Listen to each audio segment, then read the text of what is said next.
BTT members. Woo! It is a slow news day. But don't worry, the rest of the week is going to really pick up. It's starting at tonight. I can let you know that there's an Ad Astra trailer. It's apparently coming out this evening. And then I'm going to, of course, at 1 a.m. be posting my Dark Phoenix review. Then there will be Dark Phoenix coverage throughout the rest of the week, including the spoiler review. I've got a Black Mirror review tomorrow. What else do I have planned? Secret Life of Pets I'll be reviewing, and I'll be doing a couple of X-Men videos as well. Although there isn't too much to discuss, it truly is the end of the franchise. It's Ad Astra, the Brad Pitt space movie. That's supposed to debut a trailer tonight. I'm going to try and react tonight. It depends what time I get back from the Secret Life of Pets screening and what my schedule is like.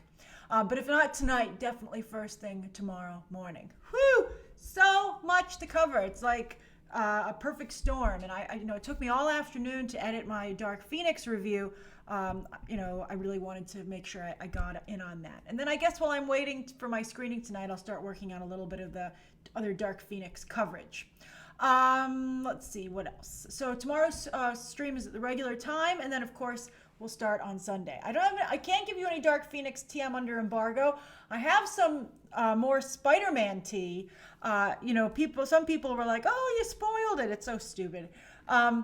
But I do have like a genuine spoiler for Spider-Man Homecoming based off of a test screening, although the movie's only a month out.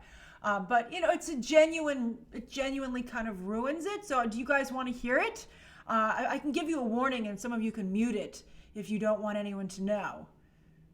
But then some of you might tweet it, and you're going to get me in trouble. So I don't really know if I can do it. But I was pretty surprised to the level that this kind of was crazy. All right, so let's not do it. I'm very excited about Oscorp, though. And it's going to take, I think, the MCU an interesting direction, which you've been seeing percolating over the past couple of... So you guys do want to hear it? Oh, Spider-Man Far From Home. Yeah, you're right. You do want to hear it? I didn't tweet it. Oh, you guys, I don't... All right, but nobody... someone's going to tweet it for sure. It's a really big spoiler. Yes, Anthony doesn't want to hear it. All right, put it on mute if you don't want to hear this spoiler. Okay, so put it on mute, and when you can take it off mute, I will go like this. Okay? All right, so, and this, by the way, take it with a grain of salt because this was from the test screening. Okay? Grismeyer, so put it on mute. Grismeyer guessed it. There's no multiverse apparently, which is like really crazy. That's what I heard. This is all a lie from Mysterio. So that's what I heard from the test screening, but it's a month out. So, okay, you can unmute it. All right, everybody. Okay, so pretty crazy. We'll see. Spider-Man Far From Home opens... Spider-Man Far From Home opens in China on June 28th. So I'm expecting the stuff to be around there, the screenings. Okay. Nobody comment about what I just said, because for the people, let's be respectful for the people who didn't want to hear it. Okay, so before we get into today's Dennis. Okay, so before we get to today's three stories, let's do where are you watching from? All right, let's see here. Where's everybody streaming from today? To Movie Lover, oh, I'm sorry to hear you're sick. I hope you're being well cared for. That's a cute little emoji you've got there.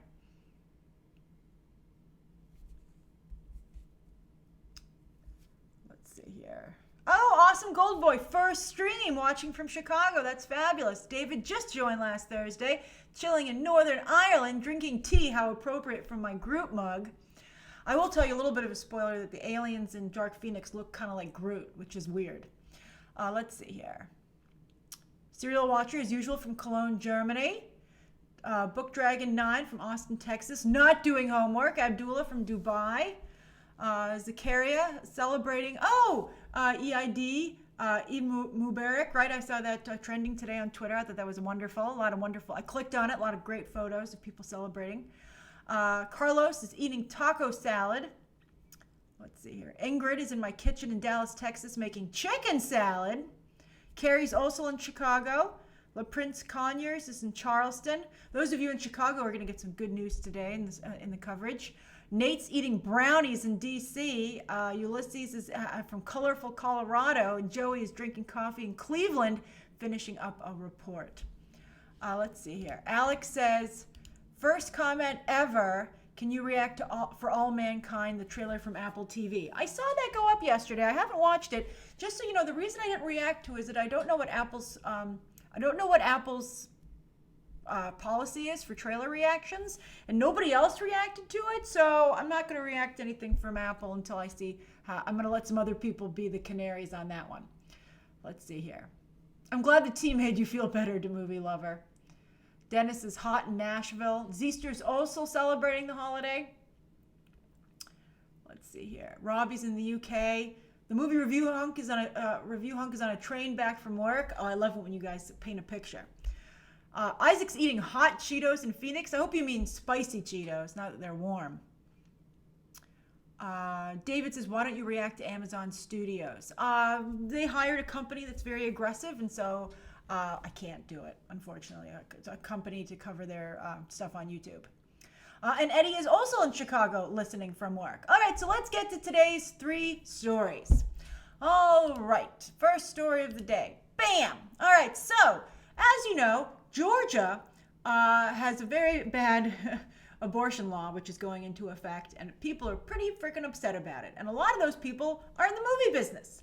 So as a result, Netflix, Disney, Warner Media, it's funny to see Warner Brothers now called Warner Media. It's a little sad to get rid of the Warner Brothers terminology, but that's what it is. NBC Universal, AMC, as in Walking Dead, Sony, CBS, Viacom, all of them are like, you know what? We don't want to film in Georgia if you're going to have that law. So it's unfortunate because Atlanta, of course, has the biggest, probably actually the biggest incentives in the United States in terms of giving money back to people who film there. And as a result, Atlanta has become a huge production hub. And people are saying that like 100,000 jobs are on the line in Atlanta if everybody does indeed pull production from the state. But a loss for Georgia is a huge opportunity for other states. So I wanted to let you guys know some of the states that are going to try and capitalize on this and see if they can get production there. And the reason I'm bringing it up is some of you who might live in those states, well, suddenly you will maybe have a very strong opportunity to get into the movie business because they'll be coming right to your neighborhood. So, of course, California wants everyone to come home. They're trying to show incentives to come and shoot in California. I think it's funny that people have so much production has left California, even though that's, of course, where the business is. New York, also particularly upstate New York, is trying to get people to go. But interestingly, Chicago, there's a lot of production in Chicago already, but the whole state of Illinois is like, hey, why don't you shoot around here, right? We've got a whole state here. Really could be generic suburbs, just as Atlanta has been. New Mexico also is being very aggressive. That's very close. Oh, Joey just pointed it out. New Mexico is right next to California, and so that would certainly be an easy commute. So those 2 states are really going to be aggressive. Florida at one point had very strong incentives, but they stopped doing that. They could, of course, decide to do it once again. And then also Michigan has been a production hub for a couple of projects, and they might decide to get into the mix too. Detroit certainly could use the business. But basically, the main people are California, New York, the state of Illinois, and also New Mexico. So we'll see what happens, and if Georgia really does let all of these jobs escape them. That would be catastrophic for the state. All right, so that is the first story of the day. The second story of the day is that animation, of course, is very popular on the big screen and is becoming very popular on the small screen as well. Netflix, a lot of the streaming services, they want to have animation because everyone loves it. There are adult fans, there are kid fans. Animation is turning out to be very popular indeed. So 2 animated shows were announced today. The first is Camp Coral, which is a Spongebob prequel. Yes, you're going to see what it was like for SpongeBob SquarePants and all of his friends apparently when they were all children, it's just like when they do prequels for like Superman and Batman, and you're like, so everybody knew each other, even as kids, huh? I hate that stuff. I would have preferred to do SpongeBob fast forward, like a couple of years for a while from now. I think that would be more interesting. But they're going to do SpongeBob as a kid. And SpongeBob is already such a small child, like so childlike in his behavior. I think it's kind of weird that he's now going to be an actual child. I wonder how his behavior will differ there. So this is actually going to be CG animated, computer animated, instead of 2D like the popular series was on Nickelodeon. So that's one series. It's a 13-episode one-shot, unless, of course, it does incredibly well. Then they'll probably do more. It is SpongeBob, babies, Grismeyer. You're on fire today, Grismeyer. I'm impressed. All right, then, also, Jurassic World is getting an animated series, which is also based on a camp. And that just so you have Camp Coral with SpongeBob, you're going to have Camp Cretaceous with Jurassic World. This takes place pre-Fallen Kingdom, when there still was a Jurassic theme park. And in this show, a bunch of teenagers are chosen for a once-in-a-lifetime experience on the island on Isla Nublar, but of course, everything goes horribly wrong. Who insures Jurassic Park, right? So I think that both these series, we'll see how they turn out. I'm curious to see what the animation looks like for SpongeBob. Everybody loved CG SpongeBob for the last SpongeBob movie, but it was used for such a small part of the film. But I'd be curious in Camp Cretaceous as well. But there's so much to watch. It's hard for me to think that I would find the time to check these things out, particularly because I can't see myself covering them, and I just have so much to cover as it is. But I'm curious, some of you are interested, for instance, the movie lover is so excited for Jurassic World, but Patrick doesn't want anything to do with that.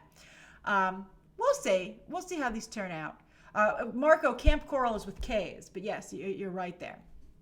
All right, so that's the second story of the day. Now, I really had to scrape the bottom of the barrel here to fill the three stories, and the other one I got was something called Urban Legends with a Z, as you can see. And the reason I brought this up is to give you a little bit of an idea of how how people can maybe try to get opportunities in show business. So writing a comic book is a lot easier than writing a book, just simply because of the length, right? So unfortunately, and I take a little offense in this, a lot of times people will make a comic to try and get it to be a television show or a movie, is a shortcut.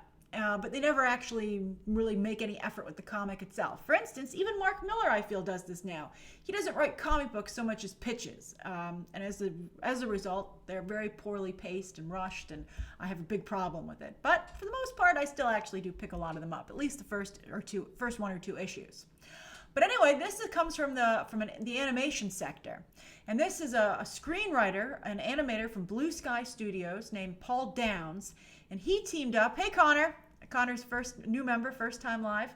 And Paul teamed up with a Pixar story artist, Michael Yates, to do this comic book about, and it's a pretty good angle.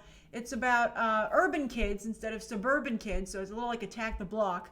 And, they want to do some like vigilantes with a mystical aspect to it. It comes out June 11th from a publisher called Humanoids that I've never heard of. And I cover comics, pretty strongly. I follow the business still. But they still managed to get themselves a write-up in the Hollywood Reporter. And interestingly enough, in the Hollywood Reporter, where hopefully some producers will read it and be like, well, let me pick this up. Maybe I could do something with it. So we'll see how it turns out. If you're into comics, if this looks like something you might be interested in, you might want to pick it up. Again, it comes out June 11th. And it's just an interesting example, again, of how people try and get their work up there. Through comic books. It used to be you had to come up with a pitch or write a whole book, but that's no longer the case thanks to comic books. And it's hard finding an artist and a publisher. And the one count, they got a very good artist, obviously, and they barely got a publisher. But it's going to be something. All right, so those are the three stories of the day. Oh, I'm good on time. It's 4:01, so we'll go till 4:11, and then I got to go to the Secret Life of Pets screening. All right, so please let me know what you'd like to ask me. You can ask me anything you would like for the next 10 minutes.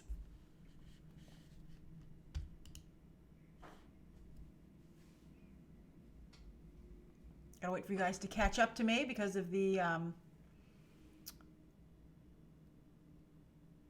delay. P.S. I'm glad it's your first stream. Welcome. I know people want to see an office tour, but you're looking at it. This is it. It's a really basic setup. I know some people have like really complex setups, but I'm in the speed game. Let's see here. Jonathan, Black Mirror Season 5 was very good and very juicy. My review will be half non-spoilers, half spoilers.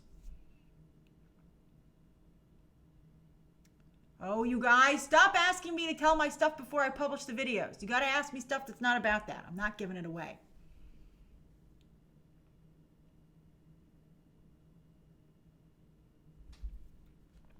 Joseph says, question about comic book writing. Do you just write dialogue for the characters? No, you have to write like, you have to figure out what the panels are. You have to figure out how many panels are on a page, what they look like basically.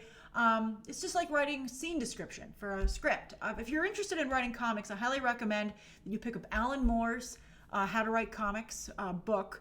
And also download, you can get them in the back of a lot of comic books when they sometimes do like graphic novels and they do collections. In the back, they'll often have the script. Even if you just regularly buy comics, I'm sure you've come across it. And you can also sometimes not only see the script, but you can see breakdowns of like the rough artwork from the artist and then the finale. So I really feel that it's worth looking into. Just like you would read scripts for movies before you get into it. I haven't started Good Omens yet, Rick.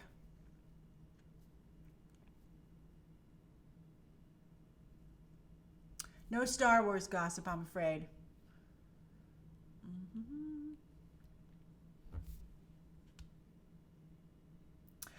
Patrick, I'm not sure what the reaction was. I think it was generally positive. I did see some like items, like for instance, let's just say that Peter Parker is going to pull a Sabrina in terms of masquerade in the movie.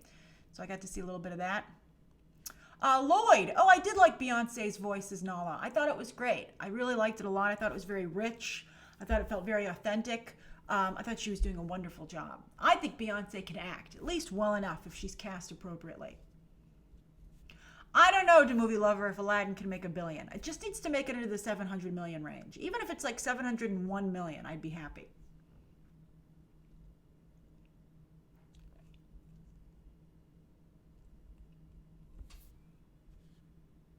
I did think it was interesting that Good Omens, by the way, was spotlighted in the Apple announcement yesterday, even though it's an Amazon show.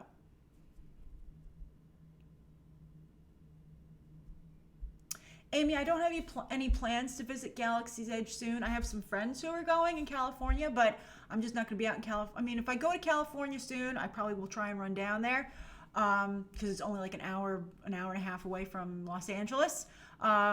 But I just don't have anything on the books right now, like that's set. Definitely, I'm sure I'll be out there before I go to Florida. Actually, I'm probably not going to go to Florida until, well, never say never. The mood might strike, but I might go to. I'm not planning to go to Florida until the next huge wave of things is open, probably maybe in 2020. Let's see here. Liberty Bell. I didn't like the Chernobyl finale. I thought it was a real afterthought.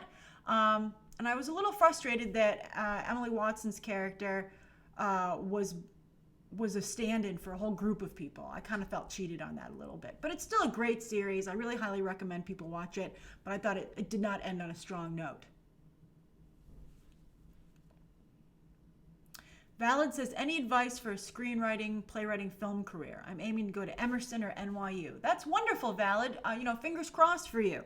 I would recommend making sure that you have not only you have to have good example scripts for people, not only something that's big, but something that's unique to you, and also something that's very small that can be produced for a very small budget. You want to have that. And you also want to be able to show a range of writing. Also, really make sure that you pay attention to the different screenwriting competitions, because that's a great way to get into the business.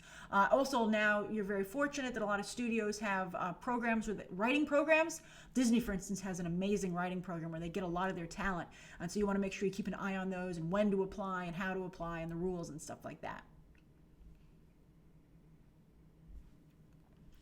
Ingrid, any expectations for Glow Season 3? Alison Brie and Mark Maron better get together, or I'm going to be very unhappy.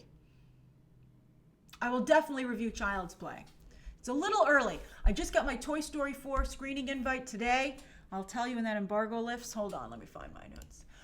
Toy Story 4 embargo lifts very early. They're very confident in it. Okay, so the embargoes for this week are Dark Phoenix tonight. I'll be reviewing Secret Life of Pets hopefully tomorrow and Black Mirror. Then next week, Men in Black embargo lifts 9 a.m. on the 12th. And then the next day on the 13th, the Toy Story embargo lifts at noon Eastern Standard Time. Dylan says, squeak, squeak, who is your favorite X-Men member from the comics? It used to be Rogue, but ever since Grant Morrison took over the character, Emma Frost. Although Brian Michael Bendis did a horrible job with her. TJ Williams, I do organize my notes for reviews, but I don't take notes in the theater. I think it's too distracting. But I do have notes I pretty much write out a script for myself. And then I have a pretty good memory recall. So if I film right afterwards, and I'll read it through once more after I've written it to film it. And then occasionally I'll go off the cuff and improvise something if something occurs to me while I'm speaking.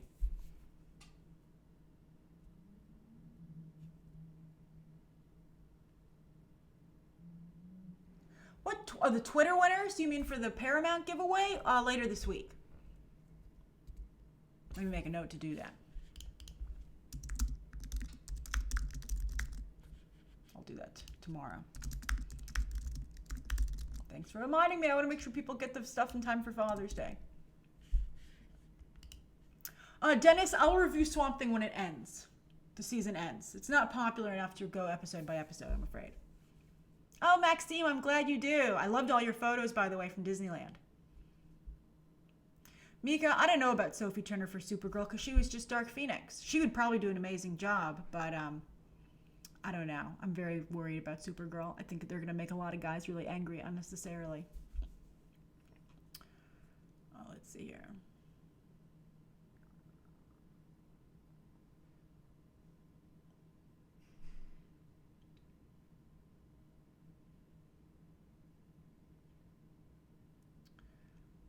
Let's see.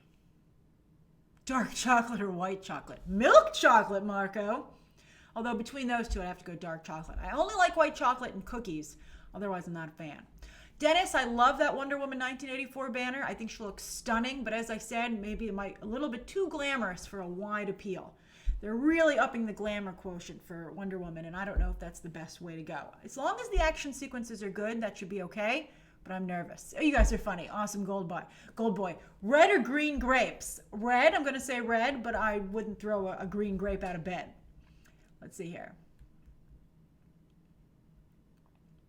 I can, Joseph, about Toy Story 4 because I haven't seen it yet, but the social media embargo actually lifts on Friday. I won't see it until next week, but I will be able to do an emoji review.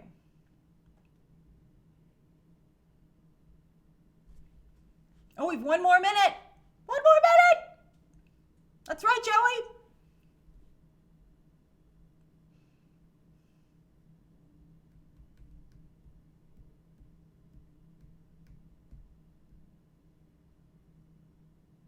D says, Grace, is Keanu better in John Wick 3 or The Matrix? Oh. John Wick 3. I think he does more of his own stunts. Joseph says, a couple of you have been asking me about Men in Black. I don't know if it's going to be a hit. I got to see it. I'm seeing it early next week. It's my Father's Day movie of choice. To movie lover, Coke or Pepsi? You know, for some reason, the other day, I stopped being able to drink Diet Coke. It just was like a switch. It tasted so much like I was drinking chemicals. I was very sad. I drank it from two different machines, like, soda machines. And that's my favorite way to have Diet Coke. And it just tasted so bad. I actually, when I went to the movies yesterday to see Dark Phoenix, I got a seltzer water. And I paid $4 for it, for seltzer water. But I like having some bubbles when I go to the movies. So I'm very sad. I think I might be done with diet soda or soda in general because regular soda is very fattening, I find. Oh, it's 4:11. I must go. All right, you guys are so much fun. All right, so that's, we have one more stream for this week. That'll be tomorrow at 4 p.m. Eastern Standard Time. Thank you so much for joining me. Have a lovely rest of your day. And remember this evening, maybe Ad Astra, but definitely at 1 a.m. The review is done. It's ready to be uploaded. 1 a.m. Dark Phoenix embargo lifts. Okay, have a lovely afternoon. Bye. Bye, everybody. Where did my thing go to log out? Let's see here. Hold on. Bye.